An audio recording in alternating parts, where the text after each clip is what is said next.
క్రీస్తునందు ప్రియమైన దేవుని ప్రజలకు ప్రభువును రక్షకుడైన యేసయ్య శ్రేష్టమైన నామములో శుభోదయము వందనాలు తెలియజేస్తూ ఉన్నాను.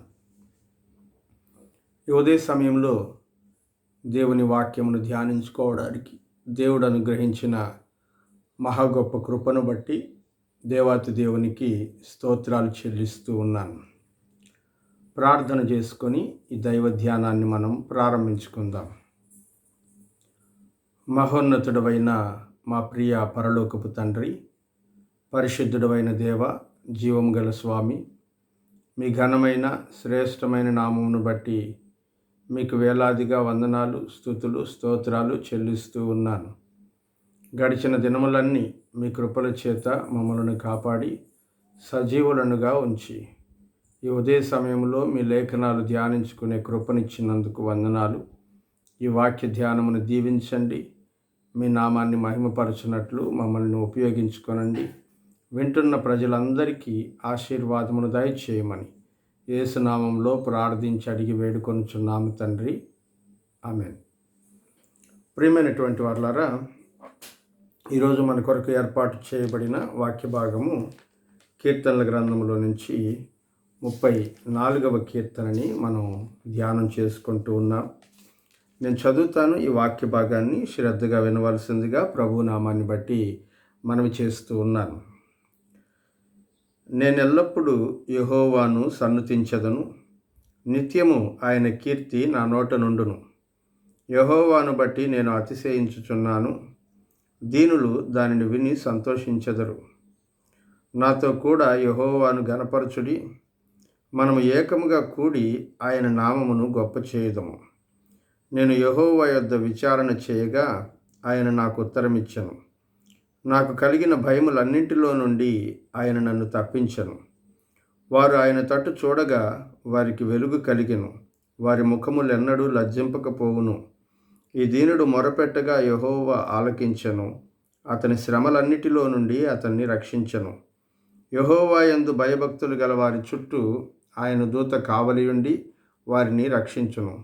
యెహోవా ఉత్తముడని రుచి చూచి తెలుసుకొనుడి, ఆయనను ఆశ్రయించు నరుడు ధన్యుడు. యెహోవా భక్తులారా, ఆయన యందు భయభక్తులు ఉంచుడి. ఆయన యందు భయభక్తులు ఉంచువానికి ఏమీయూ కొదువలేదు. సింహపు పిల్లలు లేమిగలవై ఆకలిగొనును, యెహోవాను ఆశ్రయించు వారికి ఏ మేలు కొదువై ఉండదు. పిల్లలారా, మీరు వచ్చి నా మాట వినుడి. యెహోవా యందు భయభక్తులు మీకు నేర్పెదను. బ్రతకగోరువాడు ఎవడైనా ఉన్నాడా? మేలు నొందుచు అనేక దినములు బ్రతకగోరువాడు ఎవడైనా ఉన్నాడా? చెడ్డ మాటలు పలుకకుండా నీ నాలుకను, కపటమైన మాటలు పలుకకుండా నీ పెదవులను కాచుకొనుము. కీడు చేయుట మాని మేలు చేయుము, సమాధానము వెదకి దాన్ని వెంటాడుము. యెహోవా దృష్టి నీతిమంతుల మీదనున్నది, ఆయన చెవులు వారి మొరలకు ఒగ్గి ఉన్నవి. దుష్క్రియలు చేయు వారిని వారి జ్ఞాపకము భూమి మీద ఉండి కొట్టివేయుటకై యెహోవా సన్నిధి వారికి విరోధముగా ఉన్నది. నీతిమంతులు మొరపెట్టగా యెహోవా ఆలకించును, వారి శ్రమలన్నింటిలో నుండి వారిని విడిపించును. విరిగి నలిగిన హృదయము గలవారికి యెహోవా ఆసన్నుడు, నలిగిన మనస్సు గలవారిని ఆయన రక్షించును. నీతిమంతునికి కలుగు ఆపదలు అనేకములు, వాటన్నింటిలో నుండి యెహోవా వారిని విడిపించును.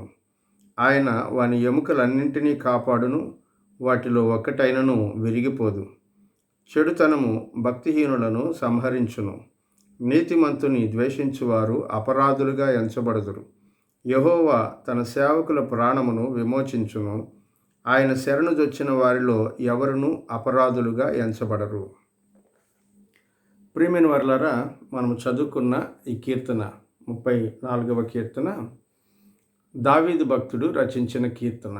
చాలా స్పష్టంగా ఈ విషయాన్ని పరిశుద్ధ గ్రంథం మనకు తెలియజేస్తుంది.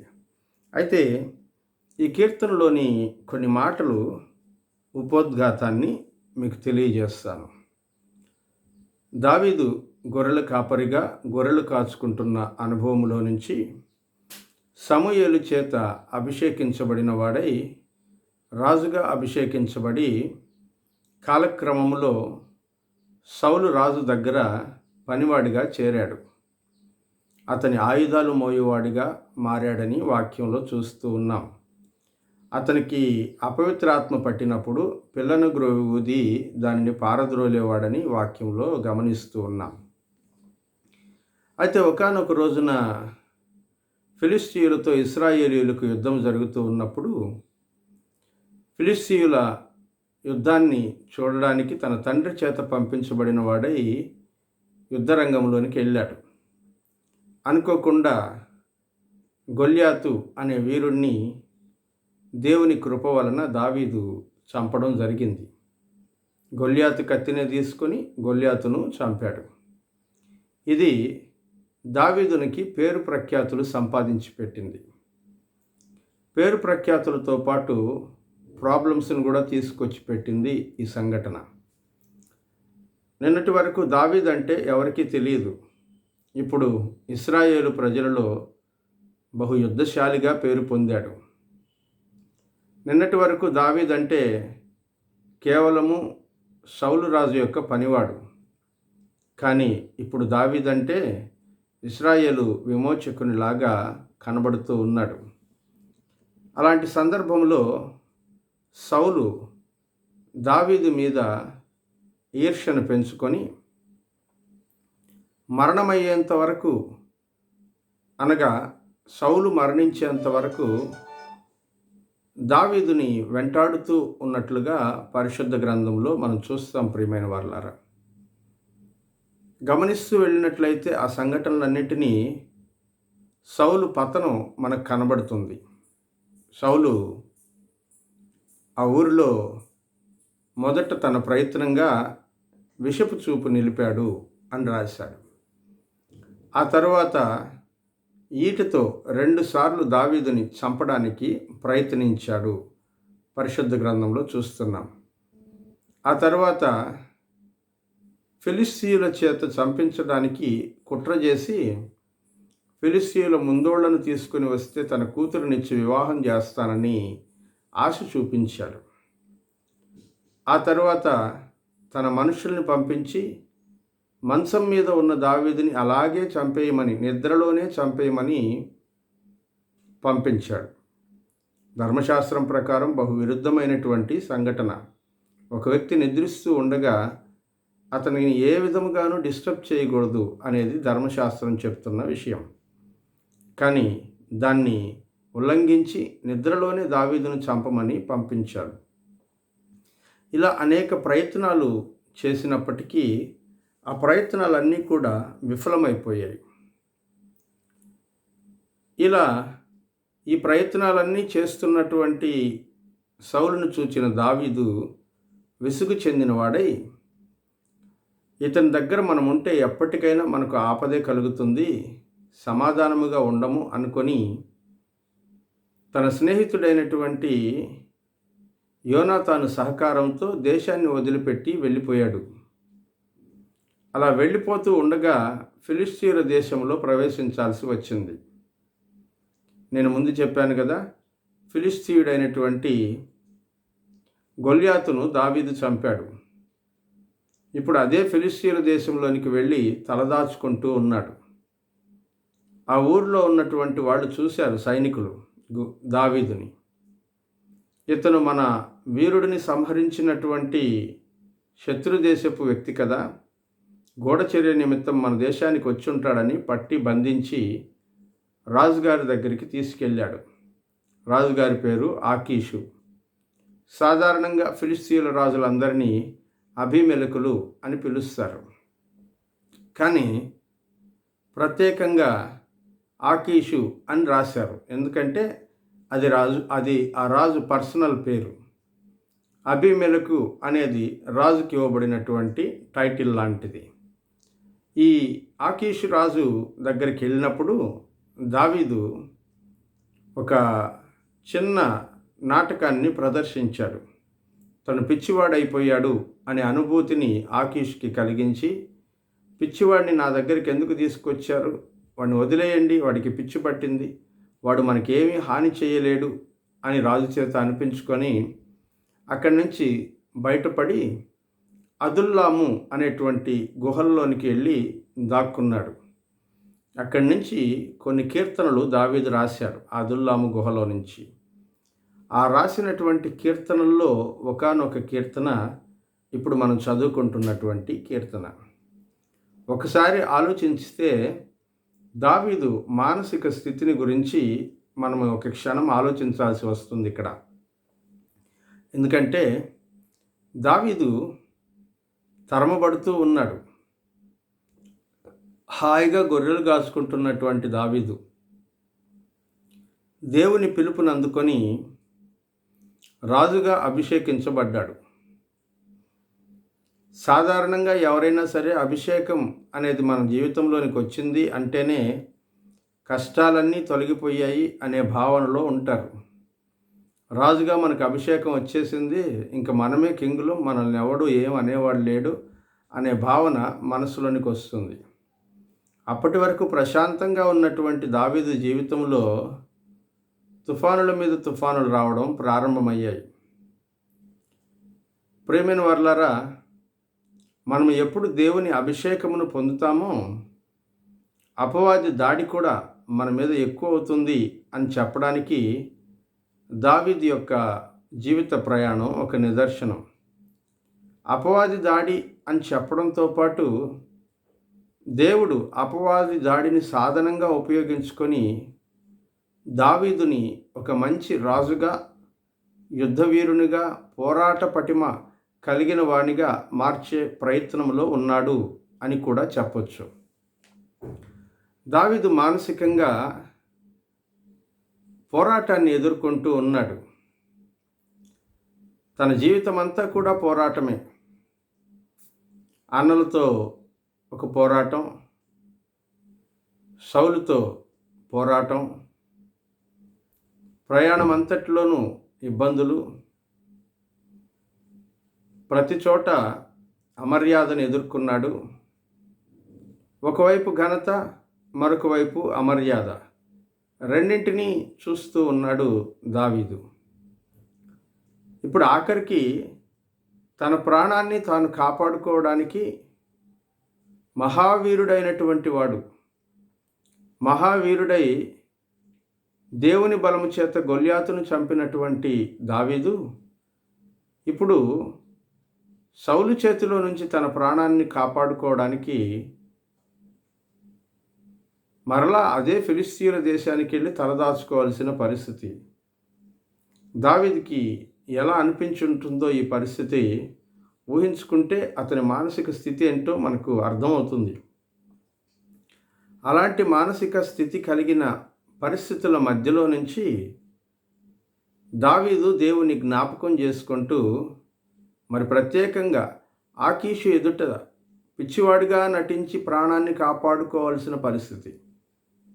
వాక్యంలో రాశాడు, గడ్డం మీదకి తన ఎంగిల్ని కారిపోయేటట్టు చేసుకుంటూ చాలా చూడ్డానికి అసభ్యకరంగా లేకపోతే అసహ్యంగా కనిపించేటట్లు దావీదు తనను తాను చిత్రీకరించుకున్నాడు. ఒక వీరుడు అలాంటి పరిస్థితుల్లోనికి వెళ్ళి ప్రాణాన్ని కాపాడుకోవడం అనేది అవమానకరమైన విషయమే. అయినా కూడా దావీదు దానిని కూడా మనసులో పెట్టుకొని ఈ కీర్తనని రాస్తూ దేవునికి స్తుతులు చెల్లిస్తూ ఉన్నాడు. ప్రియమైనటువంటి వారలారా, ఈ కీర్తనని మనం గమనించినట్లయితే 22 వచనాలు ఉన్నాయి. హెబ్రీ అక్షరాలు కూడా 22 అక్షరాలు ఉన్నాయి. ఇది అక్షరమాల క్రమంలో రాయబడినటువంటి కీర్తన. ఎందుకంటే కీర్తనలు ఎక్కువగా ప్రజలకు జ్ఞాపకం ఉండాలంటే అక్షరమాల క్రమంలోనే రాసేవాళ్ళు ఆ రోజుల్లో, హెబ్రీ రచయితలు అందరూ కూడా. అలా రాయడం వలన ప్రజల్లో ఎక్కువగా గుర్తుపెట్టుకునే అవకాశం ఉంటుంది. కానీ ఈ కీర్తనలో ఒక ప్రత్యేకత ఏంటంటే హెబ్రీ అక్షరాల్లోని అక్షరాల సంఖ్యతో ఇవి సరిపోయాయి. ఆ తర్వాత వరుస క్రమంలో కూడా ఇవి సరిపోయాయి. కానీ మధ్యలో ఒక అక్షరానికి సంబంధించినటువంటి చరణం మాత్రం ఇది కోల్పోయి చివర ఒక చరణం ఎక్స్ట్రాగా చేర్చబడింది. ఇది హెబ్రీ భాషలోని ఈ కీర్తన యొక్క ఆలోచన విధానం. ప్రియమైనటువంటి వారలారా, ఈ కీర్తన 2 భాగాలుగా విభజించి మనం చూడవచ్చు. మొదటి భాగం ఒక పాటలాగా కనబడుతుంది. రెండవ భాగం ఒక ఉపదేశములాగా కనబడుతుంది. ప్రియమైనటువంటి వారలారా, దేవుని గ్రంథాన్ని మనం చదువుతున్నప్పుడు, పరిశుద్ధ గ్రంథము మనం ఎదుట ఉంచుకున్నప్పుడు ఈ 34వ కీర్తనలో ఈ విషయాలన్నిటినీ మనసులో ఉంచుకొని చదవడం వలన తప్పకుండా దేవుడు మరింత ప్రత్యేకంగా ఈ కీర్తనని ధ్యానం చేసుకోవడానికి మనకు అవకాశం కల్పిస్తాడు. అందుకనే కొంచెం సమయం అధికమైనా కూడా ఈ కీర్తన యొక్క వివరాలని మీ ఎదుట ఉంచే ప్రయత్నం చేస్తూ ఉన్నాను. చదువుకుందాం. వచనం వెంబడి వచనం ఈ కీర్తనని చదువుకునే ప్రయత్నం చేద్దాం. మొదటి 3 వచనాలు ఉపోద్ఘాతము లేదా దేవునిని స్తుతించుట అని చెప్పవచ్చు. నేను ఎల్లప్పుడూ యెహోవాను సన్నుతించెదను, నిత్యము ఆయన కీర్తి నా నోట ఉండును. యెహోవాను బట్టి నేను అతిశయించుచున్నాను, దీనులు దానిని విని సంతోషించెదరు. నాతో కూడి యెహోవాను ఘనపరచుడి, మనం ఏకముగా కూడి ఆయన నామమును గొప్ప చేయుదము. ఇది దేవునిని స్తుతించుట. ఈ స్తుతి ఎలా ఉందంటే, మొదట దావీదు స్తుతులు చెల్లిస్తూ ఉన్నాడు. నేను ఎల్లప్పుడూ యెహోవాను సన్నుతించెదను, ఆయన స్తుతి నా నోట ఎప్పుడూ ఉంటుంది అని చెప్తూ ఉన్నాడు. శాశ్వతమైనటువంటి విషయాన్ని గురించి అక్కడ మాట్లాడుతూ ఉన్నాడు. ప్రియమైన వారలారా, అలాగే చూసినట్లయితే 2వ లైన్లో యెహోవాను బట్టి నేను ఆనందిస్తూ ఉన్నాను. ఈ విషయాన్ని చూస్తున్నటువంటి దీనులందరూ కూడా సంతోషిస్తారు.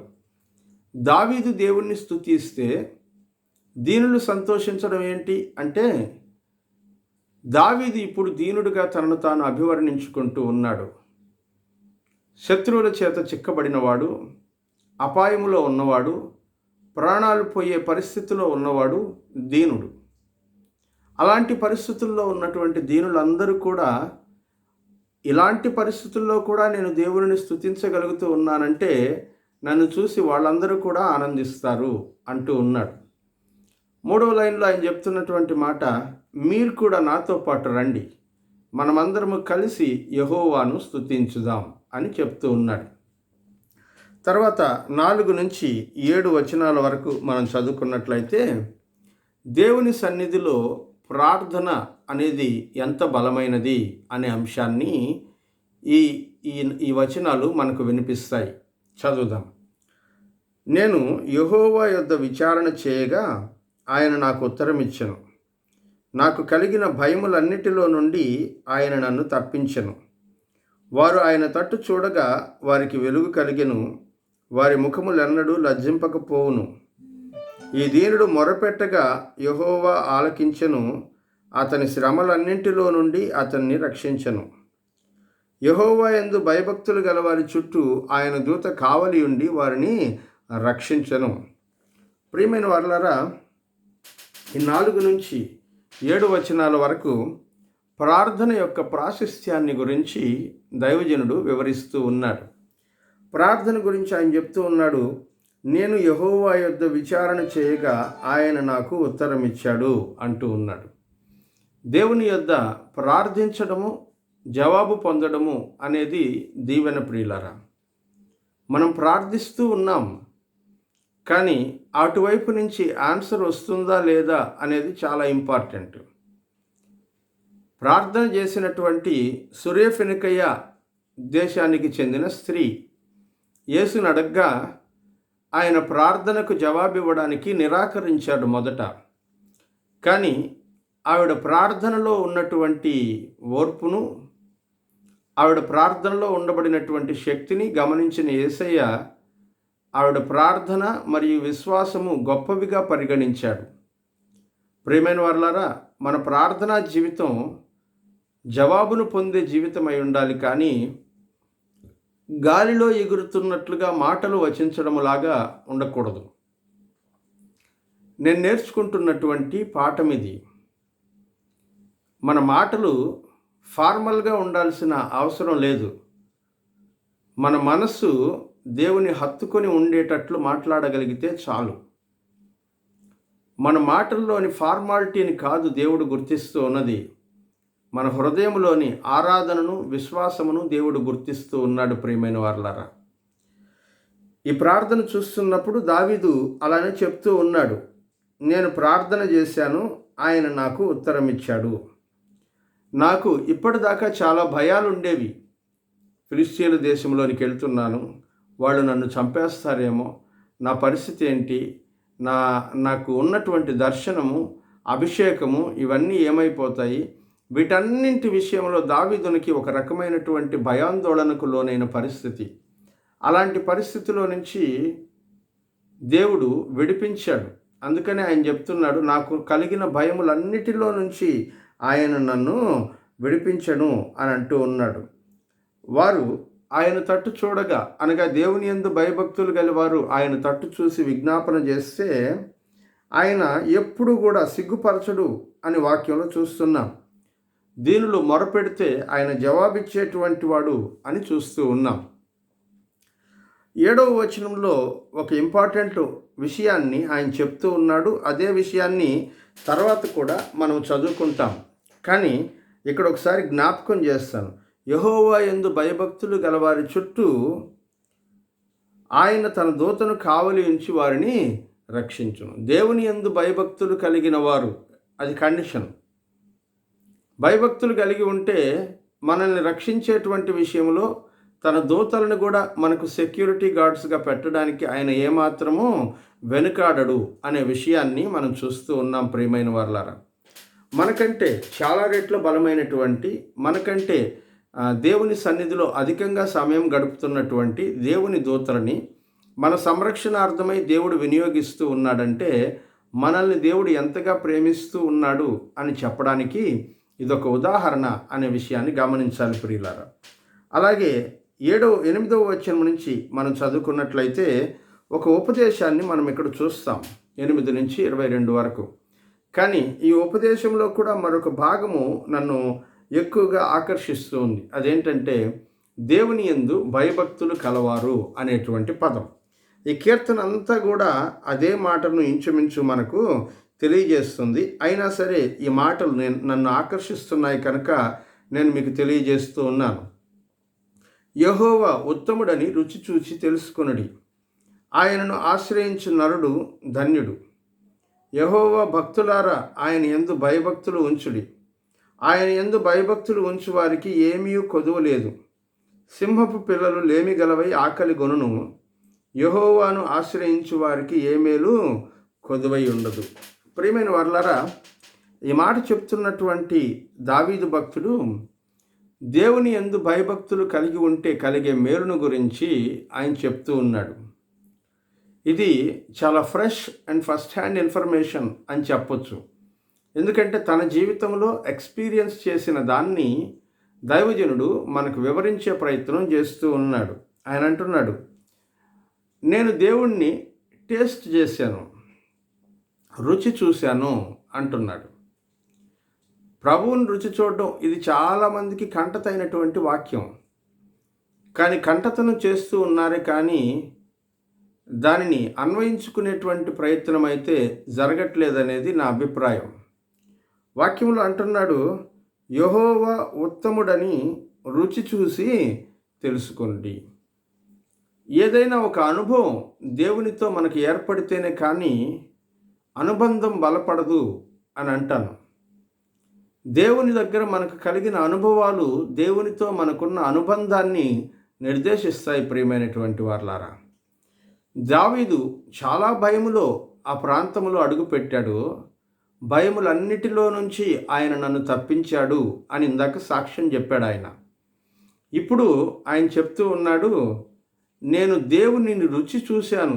ఈ ఎక్స్పీరియన్స్లో మరణము నన్ను చుట్టేసుకునింది, కొంచెం దూరంలో మరణం నన్ను అంటుకొని ఉంది. ఒకవేళ ఆ రాజు నన్ను పిచ్చివాడు అని నమ్ముండకపోతే ఈ పాటికి చచ్చిపోయి ఉండేవాడిని. కానీ దేవుని కృప ఎలా నన్ను ఆవరించింది అనే మాటని ఆయన ఇక్కడ చెప్తూ ఉన్నాడు. ప్రియమైనటువంటి వారలారా, ఆయన రుచి చూసిన అనుభవాన్ని మనకు వివరించే ప్రయత్నం చేస్తూ దేవుని యందు భయభక్తులు కలిగి ఉంటే ఇది ఆయన చెప్తున్నటువంటి మాట. ఏ మేలు కొదువై ఉండదు అంటాడు. అందుకు ఎగ్జాంపుల్గా ఏం చెప్తాడంటే సింహపు పిల్లలు అని చెప్తాడు. సింహపు పిల్లలు అవైనా సరే ఆకలిగా ఉంటాయి. ఎందుకంటే సింహం వేటాడగలిగింది. వేటాడి తన పిల్లలకి తెచ్చి పెట్టగలిగినంత సామర్థ్యం గలది. జంతువులలో రారాజు అని పిలువబడుతున్నది. అవైనా ఆకలిగా ఉంటాయి, కానీ నువ్వు ఆకలిగొనవు అని అంటాడు. ఎందుకంటే సింహమైనా తన బిడ్డలకి ఆకలి అన్నం పెట్టడం మర్చిపోతుందేమో, కానీ మన ప్రభు అయినటువంటి యేసుక్రీస్తు మాత్రము మనల్ని పస్తు పెట్టడు అనే మాటని ఇక్కడ వాగ్దానముగా ఉంచుతూ ఉన్నాడు. ఇది సాధారణమైనటువంటి ప్రజలకు తెలియజేస్తున్న మాట, ప్రియమైనటువంటి వాళ్ళారా. అలాగే 11వ వచనం నుంచి ఒక ఉపదేశాన్ని మనం ఇక్కడ చూస్తూ ఉన్నాం. ఈ ఉపదేశం కూడా ఎలా ఉంటుందంటే, దేవుని యొక్క మేలును నువ్వు అనుభవించాలనుకుంటూ ఉన్నావా? మరి ఎలా బ్రతకాలో నేను చెప్తాను విను అని ఆయన వివరణ మొదలు పెడుతూ ఉన్నాడు. చదువుకుందాం 11వ వచనం నుంచి. పిల్లలారా, మీరు వచ్చి నా మాట వినుడి. యెహోవా యందలి భయభక్తులు మీకు నేర్పెదను. బ్రతకగోరువాడు ఎవడైనా ఉన్నాడా? మేలు నొందుచు అనేక దినములు బ్రతకగోరువాడు ఎవడైనా ఉన్నాడా? చెడ్డ మాటలు పలకకుండా నీ నాలుకను, కపటపు మాటలు పలకకుండా నీ పెదవులను కాచుకొనుము. కీడు చేయుటమా అని మేలు చేయుము. సమాధానము వెదకి దాన్ని వెంటాడుము. యెహోవా దృష్టి నీతిమంతుల మీద ఉన్నది. ఆయన చెవులు వారి మొరలకు ఒగ్గి ఉన్నవి. ప్రియమైన వర్లారా, ఈ 11 నుంచి 15 వచనాల్లో ఆయన అంటున్నాడు, ఎవరైనా దేవుని యందు భయభక్తులు కలిగి ఉండాలనుకుంటే ఎలా భయభక్తులు కలిగి ఉండాలో నేను నేర్పిస్తాను.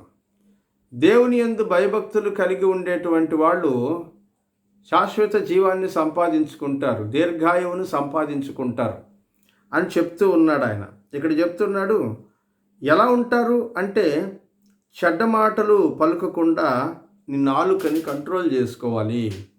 కపటమైన మాటలు పలుకకుండా నీ పెదవులకి కాపలా పెట్టుకోవాలి. కీడు చేయడం మాని మేలు చేయాలి. సమాధానమును వెదకి దానిని వెంటాడాలి. ఇలా చేస్తే దేవుని కనుదృష్టి నీ మీద ఉంటుంది. ఆయన చెవులు నీ ప్రార్థన వింటూ ఉంటాయి. అంటే మన నాలుక, మన నోరు ఎలా ఉండాలో దేవుని యందు భయభక్తులు గలవారి విషయంలో దేవుడు చెప్తూ ఉన్నాడు. ప్రియమైన వర్లారా, ఈ రోజుల్లో చాలామంది నిర్లక్ష్యముగా ఉపయోగిస్తున్న నాలుక, నిర్లక్ష్యంగా ఉపయోగపడుతున్న పెదాలు చేటు తెస్తూ ఉన్నాయి కుటుంబాలకి, వ్యక్తిగత జీవితాలకి. ఇందులో ఎట్లాంటి సందేహానికి తావులేదు. ప్రియమైన వర్లారా, దేవుడు చెప్తూ ఉన్నాడు, వాటిని గనక నువ్వు అదుపు చేయగలిగితే కీడు చేయడం మానేసి మేలు చేయడం అలవర్చుకుంటే దేవుని చూపు నీ మీదే ఉంటుంది ఆశీర్వదించడానికి. దేవుని చెవులు నువ్వు ఎప్పుడు మాట్లాడుతావా విందామా అని ఎదురు చూస్తుంది. చూసారా, దేవుని యందు భయభక్తులు ఎలా కలిగి ఉండాలో చెప్తున్నాడు. భయభక్తులు గల వాళ్ళకి ఏ మేలు కొదువై ఉండదని చెప్తూ ఉన్నాడు. భయభక్తులు గల వారి ప్రార్థనను దేవుడు వింటాడని చెప్తూ ఉన్నాడు. తన ప్రార్థనను దేవుడు విన్నాడు అని చెప్పుకుంటూ ఉన్నాడు.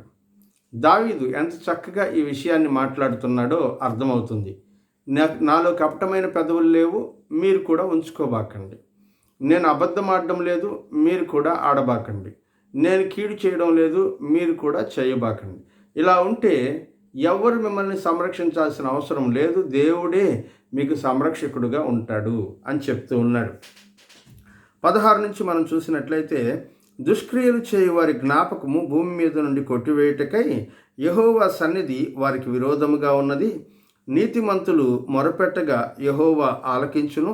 వారి శ్రమలన్నిటిలో నుండి వారిని విడిపించును. విరిగిన హృదయం గల వారికి యెహోవా ఆసన్నుడు. నలిగిన మనస్సు గల వారిని ఆయన రక్షించును.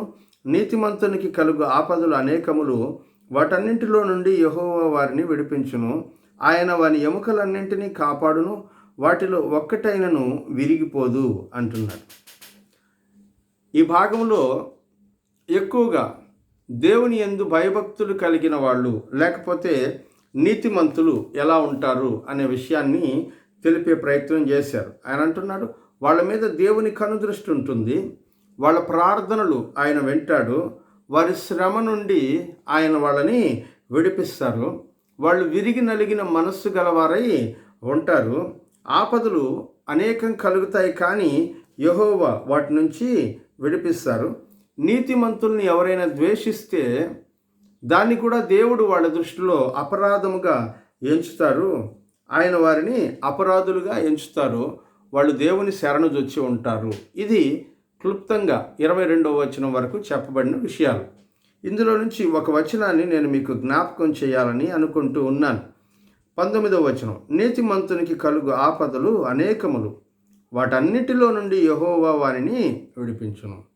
మనం నీతిగా బ్రతకడం వలన ఆపద వస్తుంది. దావీదుకి అర్థమైంది. ఇప్పుడు నేను ఏ తప్పు చేయలేదు, అయినా సరే ఆపదలు నన్ను వెంటాడుతూ ఉన్నాయి.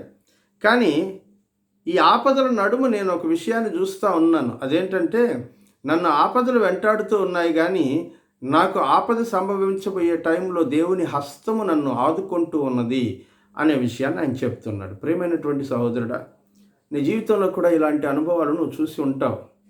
నేను అనేకం చూశాను. మనం నీతిమంతులంగా బ్రతుకుతున్నప్పుడు ఎన్నో ఆపదలు మనల్ని చుట్టుముడుతూ ఉన్నప్పుడు దేవుని హస్తము ఆ ఆపదల్లో నుంచి విడిపించడాన్ని మనము చూస్తూ ఉంటాం. ఆయన హస్తం మనకు తోడుగా ఉంటుంది. దావీదు ఉపదేశం ఇదే, నీతిమంతుడుగా బ్రతుకు, దేవుడు నిన్ను ఆపదల నుంచి విడిపిస్తాడు, నీ ప్రార్థన వింటాడు, నీకు మేలు చేస్తాడు, నిన్ను ఆకలి కొననీయుడు అని చెప్తూ తన ప్రజలు ఈ అరణ్యంలో ఎలా బ్రతకాలో నేర్పిస్తూ ఉన్నాడు. ఎందుకంటే దావీదుకు అర్థమైంది, సౌలు మరణమయ్యే వరకు నేను తిరిగి అక్కడికి వెళ్ళలేను, వెళ్తే నేను బ్రతకను, కనుక నేను ఇక్కడే ఎక్కువ కాలం ఉండాల్సిన పరిస్థితులు ఉన్నాయని గుర్తుంచుకొని ఏదో 2-3 రోజుల్లో మనం వెళ్ళిపోతామని అనుకోవద్దు. ఎక్కువ కాలం మనం పరజనుల మధ్యలో బ్రతకాలి. అప్పుడు మన నాలుక జాగ్రత్తగా ఉంటే దేవుడు మనల్ని కాపాడుతాడు. కపటము లేకుండా భయభక్తి కలిగి ఉండడానికి ప్రయత్నం చేద్దాం అని దావీదు తన ప్రజలకు బోధిస్తున్న ఉపదేశాన్ని మనం ఇక్కడ చూసాం. ప్రియమైనటువంటి సహోదరుడా, దేవుని ప్రేమను బట్టి మీకు కూడా నేను ఒక మాట తెలియజేస్తూ ఉన్నాను. దేవుని యందు విశ్వాసం కలిగి నీతిమంతులంగా జీవిద్దాం. అలా జీవించేటువంటి ప్రయత్నంలో మనకు ఎదురైనటువంటి ఆపదలలో ముందుకు దూసుకెళ్లే ప్రయత్నంలో ఉంటుండగా దేవుని హస్తాన్ని మనం అనుభవిద్దాం. రుచి చూసి తెలుసుకుందాం. ఆపదల మధ్యలో దేవుని సహాయం ఎలా ఉంటుందో రుచి చూసి తెలుసుకుంటే ఇక దేవుణ్ణి ఎప్పుడు కూడా మనము వదిలిపెట్టాం. ఆపదల నడుమ దేవుని సహాయమును అనుభవించిన వాడు ఎవ్వరూ దేవునిని వదిలిపెట్టి వెనక్కి వెళ్ళేటువంటి అవకాశం లేదు అనే విషయాన్ని మీకు తెలియజేస్తూ ఉన్నాను. దేవుడు ఈ మాటలను దీవించి ఆశీర్వదించునుగాక. ఆమేన్. ప్రార్థన చేసుకుందాం. కృపగల ప్రభువా, పరిశుద్ధుడా, మీకు వందనాలు. ఈ ఉదయ సమయంలో మీరు మాట్లాడిన ప్రతి శ్రేష్టమైన మాటకై వందనాలు. నాయన, ఈ వాక్కును దీవించి ఆశీర్వదించండి. వింటున్న ప్రజలందరి జీవితాల్లో మేలు కలిగించండి. నాయన, ఈ మాటలను పోలి నడుచుకునేటువంటి భాగ్యాన్ని మాకు అనుగ్రహించమని యేసు నామములో ప్రార్థించి అడిగి వేడుకొనుచున్నాము తండ్రి. ఆమెన్. దేవుని కృప ఈ దినమంతయు మనందరికీ తోడై ఉండి కాపాడి నడిపించునుగాక. ఆమెన్. మీ అందరికీ వందనాలు.